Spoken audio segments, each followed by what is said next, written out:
For the longest time, and after many months of shooting and making videos, I could not bring myself to call myself a videographer.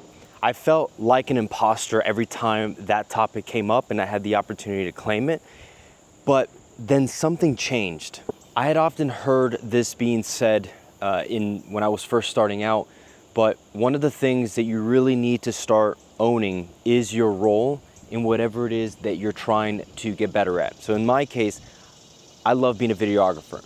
Yeah, I'll admit, I'm not at the level that I want to be, nor at the level of the people that I admire, but I have learned, I'm quickly now starting to realize that there is, I guess, wisdom in the advice given from professionals when they say that you need to mentally just get into the mindset that you are a videographer. You are that thing that you are trying to get better at or emulate.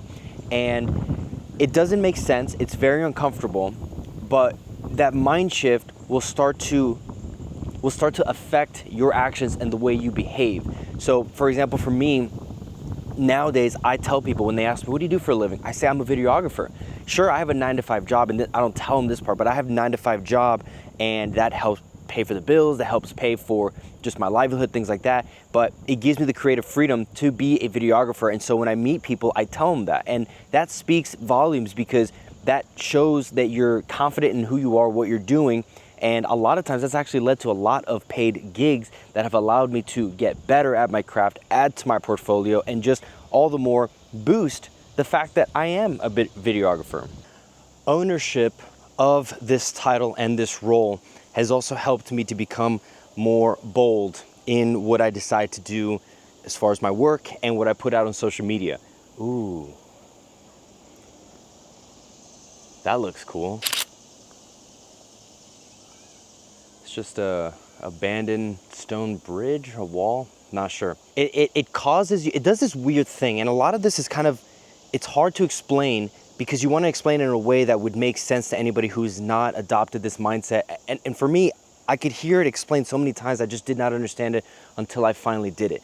But having that kind of ownership of what you do and just adopting the mindset before you're officially that, I think really helps also with your the boldness of ideas. So creating the creation side for me, the content creation and just the innovative side has really boosted dramatically ever since I've decided I am a videographer, I'm a content creator, and YouTube game is definitely stepping up on my end. It takes a lot more work, but getting in the mindset of that and acknowledging to yourself that you are this thing kind of gives you no excuse to slack off on it, because if you burn the bridge, you can't go back on it.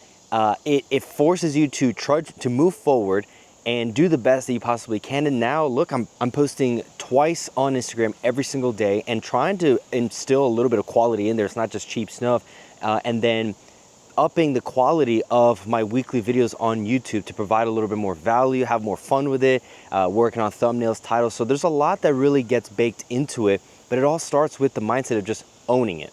Most importantly, and I think this goes for pretty much anyone in any industry, you want to be taken seriously. And I mentioned earlier, when I start telling people that I'm a videographer and that's what I do for a living, they take me seriously. Even though I may not have the style that they're looking for or the level of expertise, they don't really know that, and they can make that decision for themselves. But people start taking you seriously, and not just in person, but online, whatever you put out. A lot comes from making that decision more meaningful and more personally. And then as a result, outwardly, the results are just more serious. And I've really undervalued over the last couple years this last point that I'm gonna make. And that is the point of teaching what you know. I think we can get bogged down by the idea that we shouldn't really be telling others what to do unless we have spent numerous years perfecting it and can do it much better than anyone else in the industry. And the thing is, with the advent and how social media and YouTube and everything works, you can pretty much learn how to do anything in a fraction of the time it would have taken people back before the internet was really so predominant. And so what I often recommend to people, and one thing that I'm practicing myself, that is walk your viewers through what you know. Teach them something that you don't think maybe a lot of people don't know.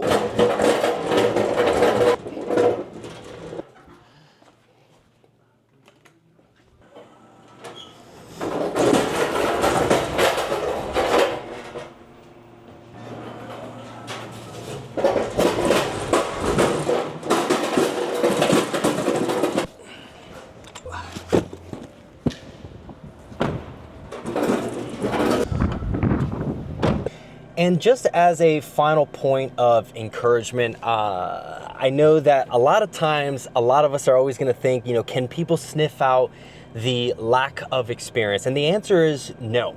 If you take it upon yourself to practice as much as humanly possible, bring out your camera everywhere you go, even if it's just your phone, and practice, put stuff out there. A lot of people will ask, hey, can you show me prior work? Can you show me your portfolio? And you'll actually be surprised how a lot of people will often say yes to a gig or working with you or collaborations, even if you don't have a lot of high-end professional stuff, just as long as you have something that gives them an idea of what it's gonna be like working with you, a small taste, if you will. And I remember when I first started out, one of the first clients that I approached, it wasn't even for video. This was before I was figuring out if I really wanted to go the photography or videography route. I actually ended up just doing a small photo shoot at my house. I set up on my dining room table, I set up just a bunch of little trinkets and things like, you know, candles, and it was so random now that I think about it, but I was able to practice editing, practice a little bit of lighting. At the time, I didn't know much. This was like, I had just gotten my first camera, my first mirrorless camera,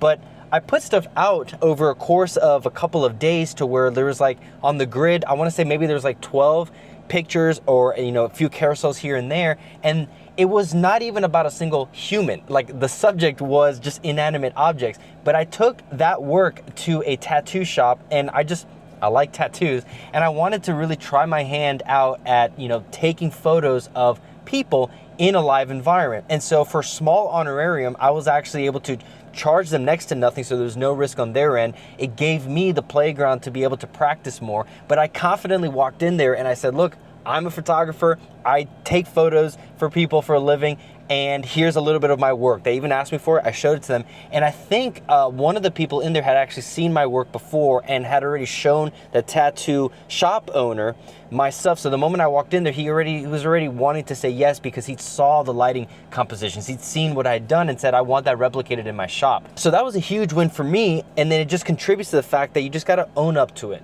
Be confident, even though you may not have a whole lot of experience, and a lot of it, you know, unfortunately is just faking it till you make it. Nobody is, and everybody is none the wiser, but you get the opportunity opened up for you that will allow you to actually boost self-confidence and will give you more material to work with. But you've got to start somewhere, and it's better just to start this way than not, and hopefully, and wait around for things to fall in your lap, which most times they don't. This job requires a lot of work and effort put into it. So I am on the move a lot right now. I've not been able to properly sit down and record things. I'm doing this on the Pocket 3, which I'm excited to have been testing a lot, because I'm gonna be doing a pretty in-depth review about it. I know that everybody is doing that nowadays, but I wanna give it a kind of a different angle when I approach this topic. So that'll be coming down the road. If you wanna stick around to see that, subscribe to the YouTube channel. That's the best way to support this if you really like the approach and just the conversations that we have. If you have any tips or suggestions that maybe something I didn't mention about how to boost confidence, drop that in the comment section. Love to explore that and just bounce ideas off of you guys. So other than that, I am on my way to go do more things. I'm just super busy today. So thank you guys so much for watching. We'll see you guys in the next one.